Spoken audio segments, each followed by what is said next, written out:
সবচেয়ে বড় ভুল হচ্ছে সিঁড়ির দিকে দৌড় দেওয়া। বেশি উপরে থাকলে সিঁড়ির দিকে যাবি না, সিঁড়িতে মানুষের ভিড় থাকে, ধাক্কাধাক্কি হয়, আর সিঁড়ি সবার আগে ফাটল ধরে। আর দ্বিতীয় বড় ভুল হচ্ছে লিফটে ওঠা। লিফটে কখনো উঠবি না ভূমিকম্পের সময়, লিফটে থাকলে সাথে সাথে নেমে যাবি। ভুলেও কিন্তু তুই বারান্দায় যাবি না বা বাইরের কোনো ওয়ালের সাথে দাঁড়াবি না।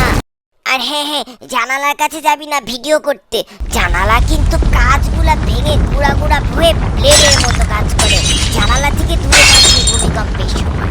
ভূমিকম্পের সময় সবচেয়ে নিরাপদ জায়গা হচ্ছে টেবিলের নিচে। শক্ত কোনো কাঠের টেবিল থাকলে সেটার নিচে চলে যাবি, ঠিক আছে?